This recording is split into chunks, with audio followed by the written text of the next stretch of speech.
Welcome to Lecture 4 in Week 1, our last lecture in Week 1. And today we're going to cover two main topics: separable ordinary differential equations and first order linear ordinary differential equations. So if we start with linear ODEs first, in the first class we introduced the definition of a linear ODE, linear ordinary differential equation. In this class we're going to focus on first order, specifically first order linear ODEs, okay? So we're going to show we're going to write down the definition of the first order linear ODE, and we're going to write down the standard form of the first order linear ODE. Before we get to that though, we're going to look at separable ODEs. And so separable ODEs are probably things that you've solved before, either at high school or certainly in first year mathematics. But perhaps we'll dive a little bit deeper into separable ODEs. Okay, so what a separable ODE is, well, we're going to take a look at the first order ODE of this form. So x being the independent variable, y being the dependent variable. So dy by dx is equal to some function of x and y. And again, this can be a linear or nonlinear ODE. Y can enter this function f linearly or nonlinearly. Okay, but if in the very specific situation that this function f of xy can be factored into a function of x alone multiplied by a function of y alone, that is, we can write f as g, where g is a function that only depends on the variable x, multiplied by a function h, and h is a function that only depends on y, then we can write the ODE like so. dy by dx equals g of x times h of y. So these are two separate functions that are just simply multiplied together, and each of the functions is a function of one of the variables only. Such an ordinary differential equation is said to be separable or to have separable variables. Usually we would just say this ODE is separable. It's a more common terminology. Okay, so as an example, let's consider this ODE here. We have 2x plus xy divided by y squared plus 1. Okay, so you'll notice in the numerator of this ODE, of the right hand side of this ODE in the normal form, that we have a common factor of x in both of the terms. Okay, so what we can do is we can take out that common factor of x. So we can rewrite dy by dx equals 2x plus xy over y squared plus 1. We can simplify that by pulling out this common factor of x in the numerator. So in fact we have dy by dx equals x times a fraction. Okay, and the thing to note is that this fraction, 2 plus y over y squared plus 1, is a function of y only. Okay, so we can write the right hand side of this differential equation as the product of two functions. The first function being g of x equals x. So g of x is simply a function of x only, one variable. So g of x multiplied by h of y. So h is a function with one variable being y only. Okay, so here we have this dy by dx equals some function of x multiplied by some function of y. Therefore, this ODE is separable. It's a separable ODE. Okay, so separable ODEs are probably the easiest to solve, which in fact is why we're starting with separable ODEs. So if you can notice that an ODE is separable, then, well, you're well on your way to solving this type of differential equation. Okay, so let's consider this ODE here, 1 plus xy, dy by dx rather, is equal to 1 plus xy.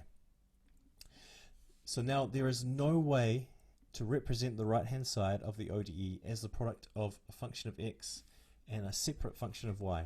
Okay, there's no way I can write this 1 plus xy, there's no way I can write that as some function of x multiplied by some function of y. Please try to do this, in fact. It'd be really good if you tried to do that and convince yourself that, okay, it's not possible. So this ODE here is not separable. So to be able to solve this particular ODE, we would have to use some other method. And in fact, we'll see soon that this is in fact a first order linear ODE. But let's come back to that point. So given that we have a separable ODE, we can there is basically a standard method of solving such an ODE, such a separable ODE. So we have this ODE, dy by dx equals some function of x multiplied by some function of y. Okay, what we can do is we can multiply both sides of the ODE by dx. Okay, so if we did that, if you think about this, if we multiplied this left-hand side by dx, I would get dx times dy over dx. So the dx's would cancel out to be equal to 1. So the left-hand side rather would be simply left with dy. And the right-hand side would be g of x times h of y times dx. Okay, so we can bring that dx to the right-hand side. But we could also multiply this equation by 1 over h of y. Right, so if I do that, the right-hand side, g times h divided by h, the h's will cancel, and we simply get left with g. Whereas on the left-hand side, we'd end up with dy over h. In other words, I can put all the terms that depend on y, so dy and h of y, I can algebraically rearrange this equation to have all the terms that have a y in them on the left-hand side, and all the terms that have an x in them, I can rearrange so that they're on the right-hand side of this ODE. Okay. Of course, we have to be very careful that 1 over h of y is not equal to 0, of course. Or rather, h of y is not equal to 0. Okay, so here I've rearranged the ODE to put all the y terms on the left-hand side and all the x terms on the right-hand side. Okay, well, because everything on the left-hand side depends on y only, and everything on the right-hand side depends on x only, I can integrate both sides of this rearranged equation. So on the left-hand side, I end up with the integral of 1 over h of y times dy equals the integral of g of x dx. Okay, so I'm integrating the left-hand side with respect to y. I'm integrating the right-hand side with respect to x.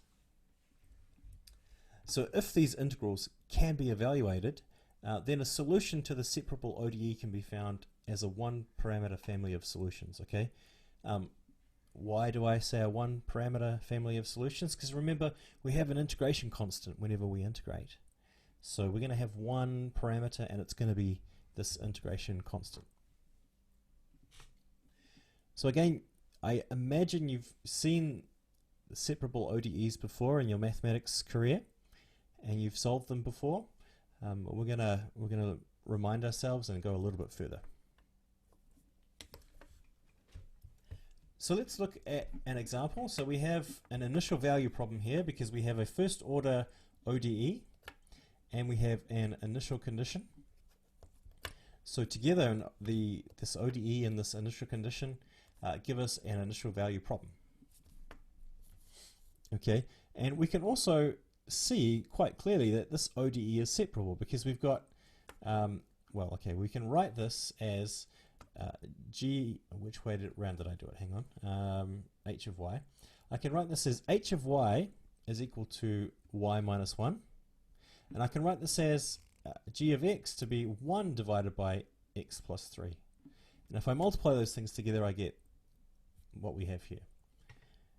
So now let's rearrange this equation to get all the y terms on the left-hand side and all the x terms on the right-hand side. Okay, so I divide through by y minus 1 on both sides, so that cancels all the y terms on the right side, and we end up with dy over y minus 1. And I multiply both sides by dx, so that gets rid of the dx on the left-hand side, and we get dx over x plus 3 on the right-hand side. So I've taken all the y terms to the left side, all the x terms to the right side, and I can integrate both sides of this equation, the left side with respect to y, the right side with respect to x. Okay, so as so. And of course these are fairly straightforward integrals here. That's actually a really good point, that if you find differentiation and integration challenging, it would really be beneficial for you to revise these topics, because, well, we're going to be doing a lot of both in this class. Okay, but each of these integrals is fairly straightforward. We're just going to get some logarithms. So on the left hand side we get the natural log of y minus 1, or the absolute value of y minus 1, equals the natural log of x plus 3. So that was what was in the denominator over here, plus some integration constant. Okay, so we can't forget that we've got this integration constant hanging over our heads here.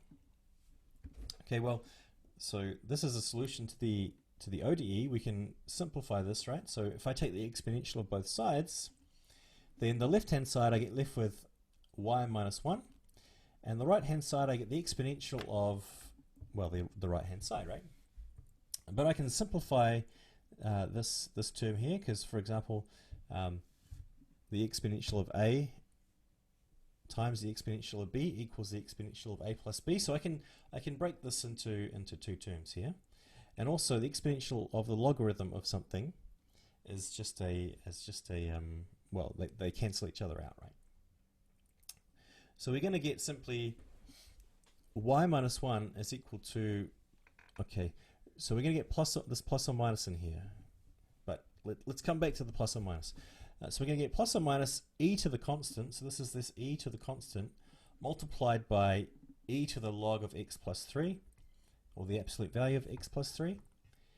Now, again, I said e and log are going to undo each other, and we're going to get left with x plus 3. Okay, so that's why we get the x plus 3.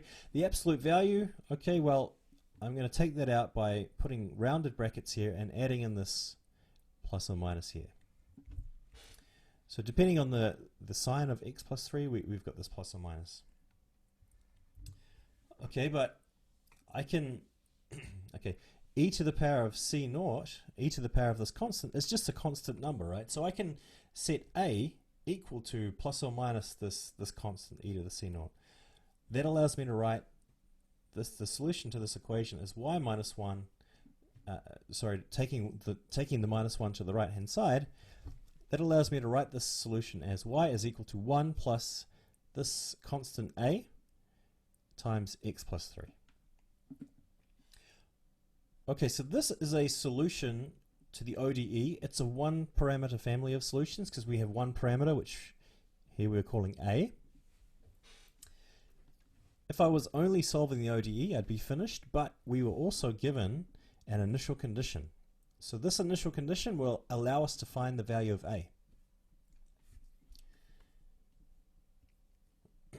Okay, so I'm just rewriting things here for space. So this is what was my solution to the ODE, and now I'm going to use the initial condition when x equals minus 1, y is equal to 0. Okay, so if we substitute x equals minus 1 into the ODE and y equals 0 into the ODE, I get 0 equals 1 plus a times minus 1 plus 3. Okay, and of course I can rearrange that to make a the subject of the formula, and I find that a is equal to minus 1/2. So a solution to the initial value problem, the IVP, is y is equal to 1 minus 1/2 times x plus 3. Okay, so this is our solution to the initial value problem. One thing I didn't actually check here was that our solution, we have that we're guaranteed to have a solution that is unique. But it actually is quite easy to see that for this initial condition we would. So I might leave that as an exercise for you to go back and check that this has a unique solution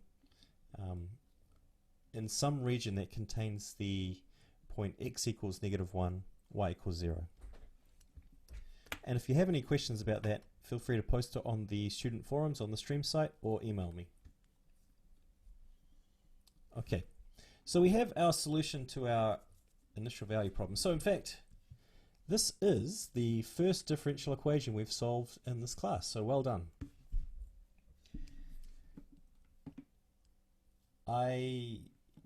So the reason we could solve this differential equation using relatively simple techniques is because this ODE was separable.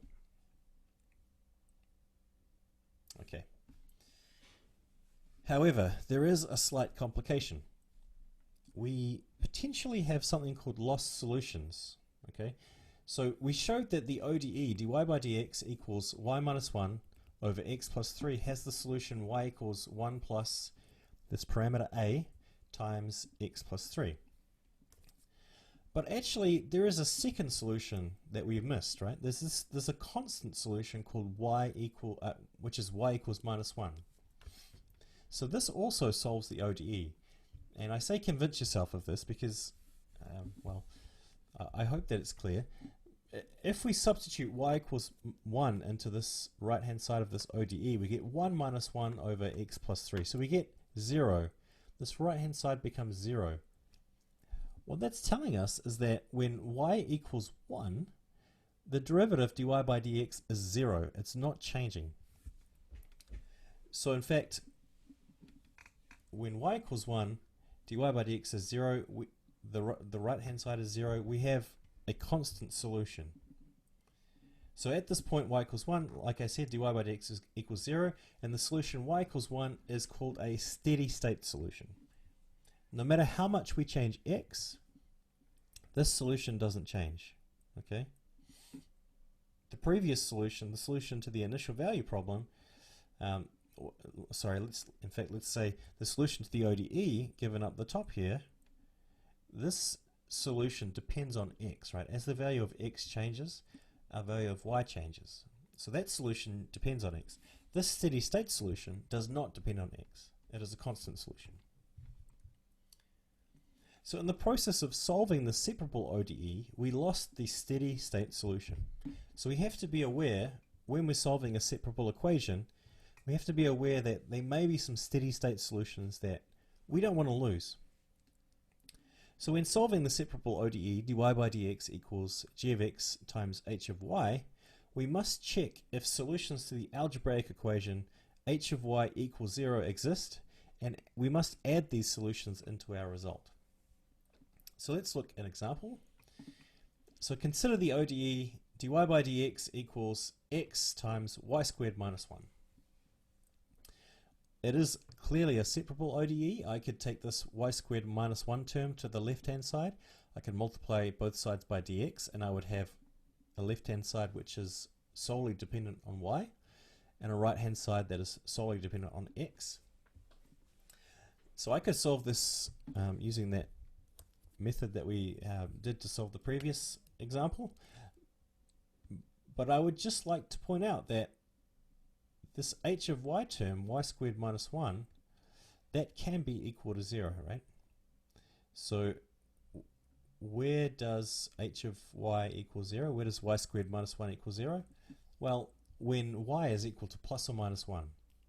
So in fact we have two steady state solutions to this ODE that we have to remember to add into our solutions. Okay, so y equals 1 and y equals negative 1 are steady state solutions to the ODE. Whenever we are solving a separable ODE, we need to be aware of the potential to have steady state solutions. Not every ODE has steady state solutions. Okay, so this is a separable ODE. The denominator here, I could multiply both sides by cosine y plus e to the y. I could multiply both sides by dx, and then the left hand side would be solely a function of y. The right hand side would be solely a function of x, hence completely separable. And so in this instance, the function h of y is 1 over cosine y plus e to the y. Now this can never be 0, right? Because e to the y is never infinity, and except for at y equals infinity. So e to the y is never infinite for a finite value of y.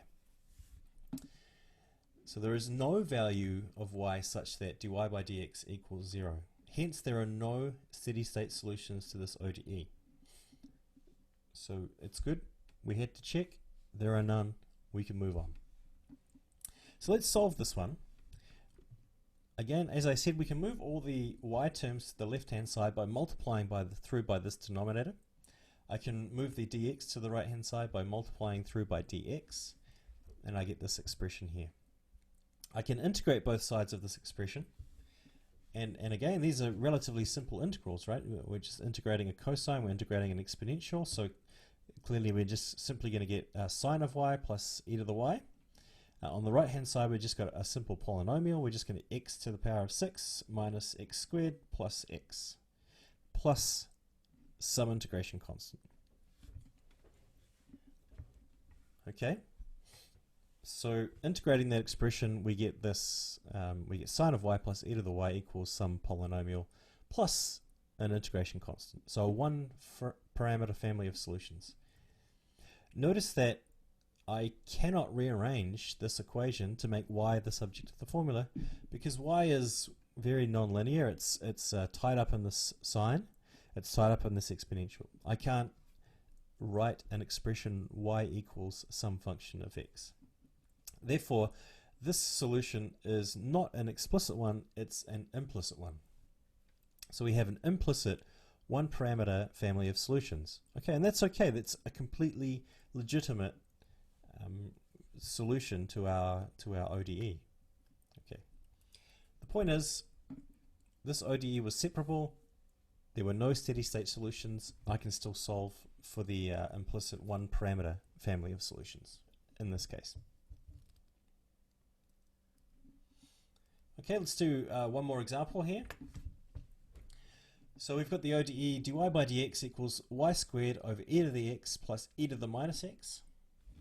Again, it's quite obvious to see that this is separable because I can divide both sides by y squared to get all the y terms on the left. I can multiply by dx to get all the x terms on the right. So this is a separable first order nonlinear ODE. It's also pretty clear to me that there is a steady state solution at y equals 0 because when y equals 0, dy by dx is going to be equal to 0. So without doing any work really, we have one solution, the steady state solution to this ODE.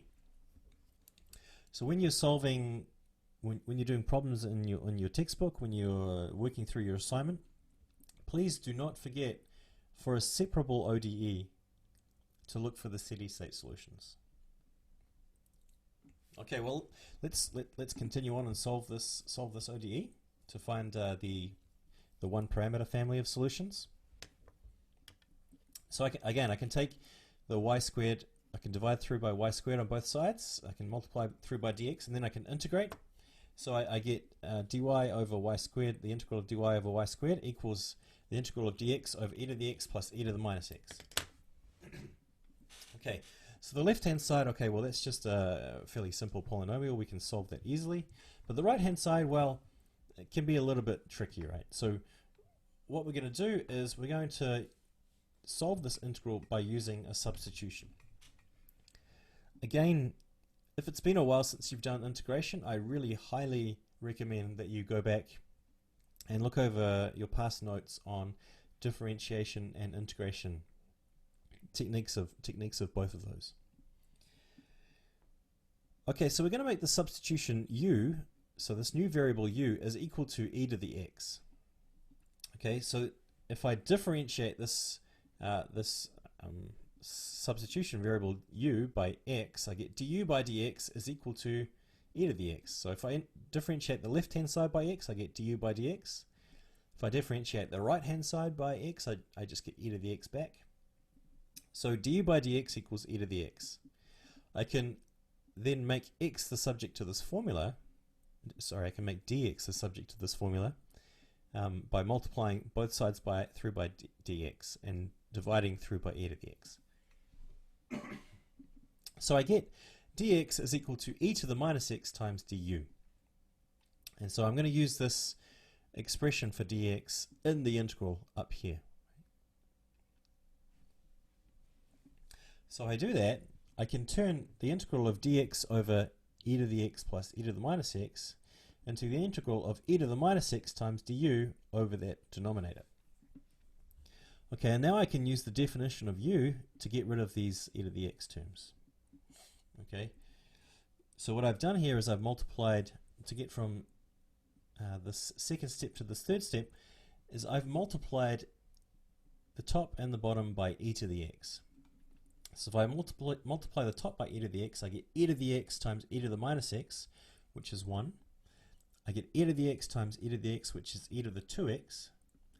And then I get plus e to the minus x times e to the x, which is 1.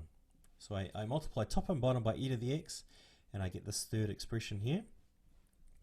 And then if I can write e to the 2x in terms of u. Okay, so e to the 2x is just equal to u squared. Okay, because if you recall, if I write u squared here, e to the x all squared, just using the laws of exponentials, e to the x all squared is equal to e to the 2x. Okay, so using the substitution, I can take this integral on the right hand side of this expression and turn it into this one here. Du, the integral of du over 1 plus u squared. Okay, so here we need to know a little bit of, if you recall, you probably have used integration tables before, and one of the integrals in those tables would have been 1 over u1 plus u squared equals arctan of u. The integral with respect to du of 1 over 1 plus u squared equals arctan of u. So this is quite a nice integral. It's a table integral. So therefore, integrating the left-hand side, we get minus 1 over y is equal to arctan e to the x plus c naught. So here I've used the fact that u is equal to e to the x.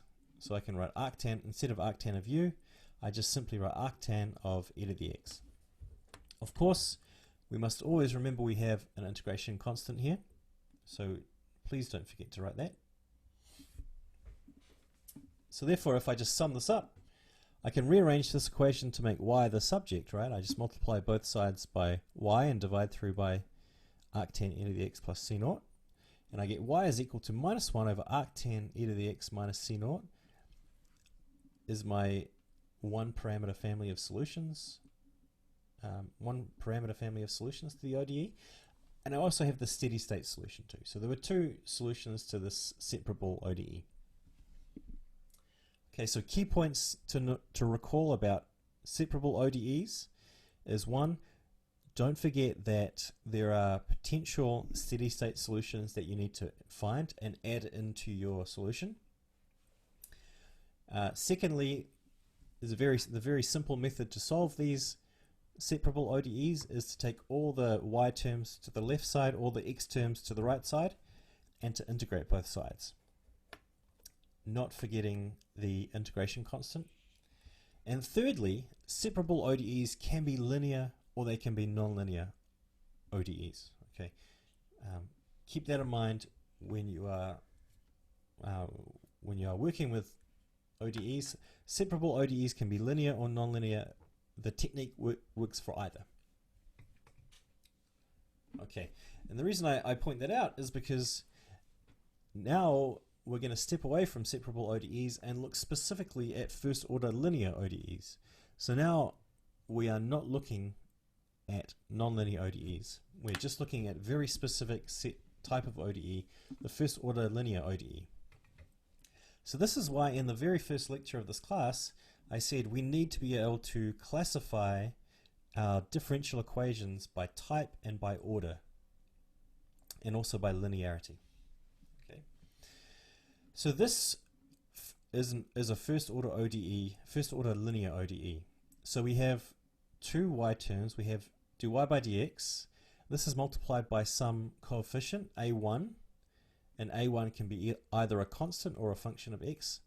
Recall it cannot be a function of y, otherwise this becomes nonlinear. We got plus some y itself times some coefficient a0, which again is either a constant or a function of x, equals some function of x on the right hand side. So recall that this function g of x can be anything you like, really. And that doesn't change the linearity of the equation. Okay, so this first order ODE of this form is a linear equation in the dependent variable y. So the key point is we can have some non-linearities in A1, A2, A1, A0 and G because they are the independent variable. We are not allowed any non-linearities in the dependent variable y. So we have to have dy dx, no squared, no square root, anything like that. We have to have just linear y here, nothing fancy. Okay. What I'm going to do, one more definition. When this this function on the right hand side, g of x, is equal to 0, then we say the linear equation is homogeneous. Otherwise, it's non-homogeneous. So if we have some coefficient times dy dx plus some coefficient times y equals 0, we have a homogeneous equation. If we have some right hand side g of x, even if it's a constant, so even if g of x was just some number, let's say 1, then we would have a non-homogeneous first order linear ODE. So there's just another definition to remember there. G of x equals 0, homogeneous, otherwise non-homogeneous. Okay, so looking at an example here, this is written in somewhat of a mess. So what we can see is that our derivative dy by dx is multiplied by a function of x. Okay, the function of x is nonlinear, but the nonlinearity is in the independent variable x. Okay, there is no nonlinear y in here, y being the dependent variable. So this term is still okay. We're still looking at a linear ODE. The y term here is multiplied by, again, a nonlinear function of x, but we don't care because x is the independent variable. Y here appears linearly. Y is the dependent variable and it appears linearly. So this is great. This is still a linear ODE. This first term on the left here, x squared times sine of x, this is again just a function of the independent variable x. This can be as nonlinear as it likes, and our function is still linear. So we have here a linear first order ODE. Okay. And if you really wanted to define what is g of x, well, g of x is this first term here, x squared times sine of x. This next example here, well, we've got two problems here. Firstly, dy by dx is multiplied by a function of y. That is not good. That is not linear. Okay, dy by dx times y is not linear. So already I know this ODE is non-linear. But we've also got a second problem, right? Because sine of x times y cubed, well, y is not linear here. Y is to some power of 3. So this is also another non-linearity. So this is doubly non-linear. This ODE is doubly non-linear. So again, we're allowed to have non-linearities in the independent variable, which in this case is x. We are not allowed to have non-linearities in the dependent variable y. Okay, but we can put this first order linear ODE into a standard form. Okay, so this is the first order linear ODE. If this function of x here, it could be a constant or it could be a function of x, I can divide through by this function here, a1, assuming a1 is never 0, right? If a1 is 0, we've got issues because we don't want to divide through by 0. But assuming it's non-zero for all values of x, then we can divide through by that. Okay, and we can get this ODE, this first order linear ODE, in what's called the standard form. Okay, so p of x here is obviously going to be a0 divided by a1. F of x is going to be g divided by a1. And so this expression of a first order linear ODE is called the standard form. So this is the form that we are going to be working with mostly in this class. Okay, so we're seeking a solution to this equation on some interval for which this function p of x and f of x are continuous. Okay, so we're going to look at that in the next class. We're also going to look at methods to solve this equation, and also a special existence and uniqueness theorem for first order linear ODEs. Okay, thank you. I'll see you next week in lecture 5. Thank you.